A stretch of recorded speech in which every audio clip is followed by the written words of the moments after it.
The episode of Inside Brush Country Sports brought to you by South Texas Orthopedics. I'm Chris Filateo, the sports editor for the Pleasanton Express. Well, first I want to say congratulations to McMullen County freshman Blaye Lee after placing 18th overall at the state cross-country meet last week. The Cowgirl finished in 12 minutes and 33 seconds in the Class 1A division while competing amongst 116 participants. Now the regular gridiron season has come to an end for the Poteet Aggies, but Pleasanton, Jourdanton, and Charlotte made the playoffs. Pleasanton was off for its bye last week. The Eagles traveled to Converse to square off against Canyon Lake Friday night. Jourdanton lost to Marion with 10 seconds left in the game as the Bulldogs claimed the district championship. The Indians faced the Odom Owls on the road this week. Charlotte pummeled Agua Dulce in its regular season finale to earn a second consecutive playoff berth. The Trojans will play Dehanis Friday night in Italia. On the hard court, the Lady Eagles dropped their first two games of the hoop season. Pleasanton hosts its tournament this week with 8 teams in the hunt. The Squaws defeated County foe Charlotte at home earlier this week in Jourdanton. The Squaws prepare to host its tournament next week. In this episode, we break down every playoff gridiron opponent while hearing from what each coach has to say about their bi-district playoff round. Let's begin with the Eagles, who look to win their first playoff game since 2007. Then Pleasanton head coach Tab Dumont tells me what it'll take to win against Canyon Lake. The Eagles return to the playoffs for the second consecutive season as they prepare to face Canyon Lake Friday night. Pleasanton rested for its bye last week and looks to prevail with the bi-district championship at D.W. Rutledge Stadium in Converse.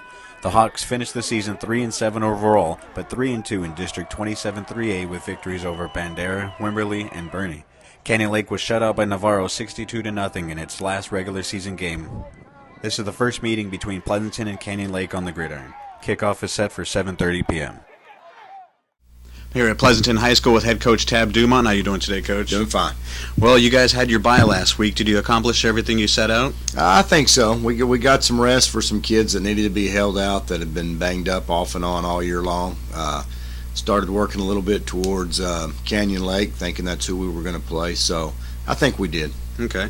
Well, let's talk about Canyon Lake a little bit. How do they line up offensively, Coach? Offensively, they're a slot T offense. They line up in two tights with a slot back, a lot of misdirection, and a lot of power football right at you. Okay. Now, what about their defense? Defensively, we've seen them in 4-3 with zone coverage back behind it, and then we've also seen them in a 50 defense with zone coverage. They've shown a little bit of man, but a 4-3 and a 50. Okay.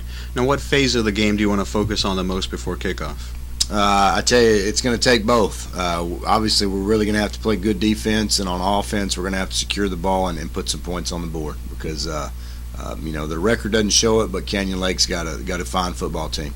Yeah, their first 5 losses of the season were all against playoff teams last year, so the record doesn't really show maybe what they truly can be, but I guess we'll see on Friday. That's correct. All right, well, good luck on Friday, Coach. Thank you. Next, the Indians gear up to face Odom in the first round of the playoffs. Afterward, Jourdanton head coach Dwayne Johnson talks about the importance of playing on the road. The Indians are coming off a demanding 29-28 loss to Marion at home for the district championship last week.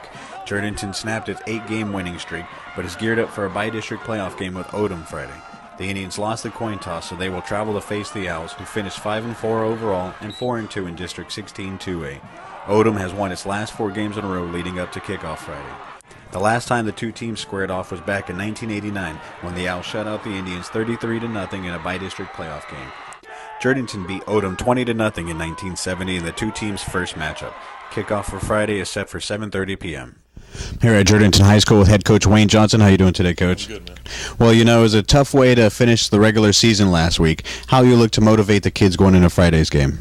It was a tough way to finish, not winning the game, and we had a couple injuries that were really tough, but I think we come out of the game real positive as far as knowing that we can play with about anybody. Marion's got a good football team, and we had every chance in the world of winning that game.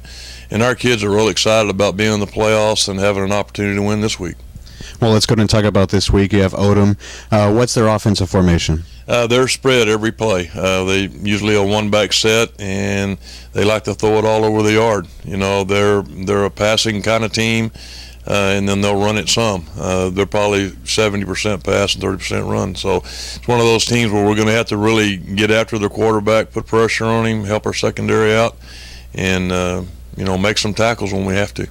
How do they line up defensively? Defensively, they're in a split kind of defense, which it's very similar to what we've been seeing most of the year, so it's not a whole lot of change there. Well, the Owls have won their last 4 games in a row, Coach. What will it take to win in their stadium Friday? That's going to be the big challenge is playing at their place. We lost a flip and had to go down there. We're having to go down there, so that is going to be a big challenge. But we beat Luling in their stadium, and they were ranked, in the top 10 at that point. So I think if we just play our game and get after them the way we have been up front, and that's going to be the key. That's been the key for us all year long is how we play up front. And if we can, defensive line and offensive line, if we can play like we have been, I think we have a real good chance of whipping their butt. Good deal, Coach. Thank you so much. Good luck. Now we'll look at the Poteet Aggies as they wrapped up their season with a 39-0 shutout by Sam Houston. Poteet missed its chance to make the playoffs for the first time since 2008 as the Aggies were held scoreless in their final 5 games of the season. Poteet finished the year 1-9 overall and 0-4 in District 28 3A this season. Finally, the Trojans hit the road in Natalia as they faced the D'Hanis Cowboys for the second time this season, and Charlotte head coach Jerry Dominguez discusses what it will take to win in the playoffs.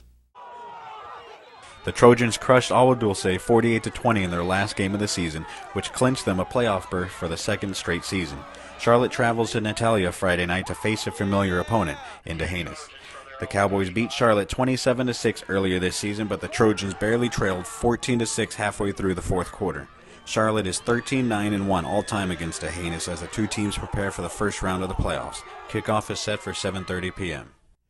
I'm here at Charlotte High School with head coach Jerry Dominguez. How you doing today, Coach? Good. Well, you guys are facing a familiar opponent with D'Hanis coming up in the first round of the playoffs. Now, what did the team learn in the first meeting? We just learned that we need to take care of little mental mistakes. We trailed late in the ball game, was real close late. We scored a touchdown late to actually try to pull even, but we had a penalty on the backside. But the one thing that we did learn from that game is that we can play with them. They are beatable, and our kids are they have a lot of confidence this week going into this playoff game tomorrow night. Now, how important is it for the team to not trail at any point in this game? Well, I'm not going to say it's not important for us not to trail because the last couple of ball games we've been behind. But most of the games that we have won, we've trailed. Our kids have shown a lot of character and they've learned from those types of ball games. So, in my mind, as long as with the coaching staff, our kids are have a lot of confidence. In my mind, what I'm thinking is, whether we're up, whether we're down, we're going to continue to fight the entire game. Now, who you look to for leadership in this game, Coach? I'm going to look to my seniors. We've got 5 seniors. They've done a great job. They've shown great leadership. Those 5 seniors, Isaiah Garcia, Eric Diaz, Dylan Weiging, Isaac Morales, Mark Leal, and they never let the team quit. And the one thing that these seniors want to do is they want to put their names in the history books. It's been 14 years since Charlotte's even won a playoff game, and I think that was back in 1999. So they want to have their stamp on this program going forward. Great. Well, good luck on Friday, Coach. Thank you. Don't forget to follow us on Twitter for the latest scores of your favorite area teams at PE1909. You can join the conversation at #MyBCSports. Well, that's it for this week's episode of Inside Brush Country Sports. I'd like to thank you for watching at home or wherever you may be. We also want to extend our gratitude to South Texas Orthopedics. Signing off, I'm Chris Filateo, and go out there and enjoy some playoff football.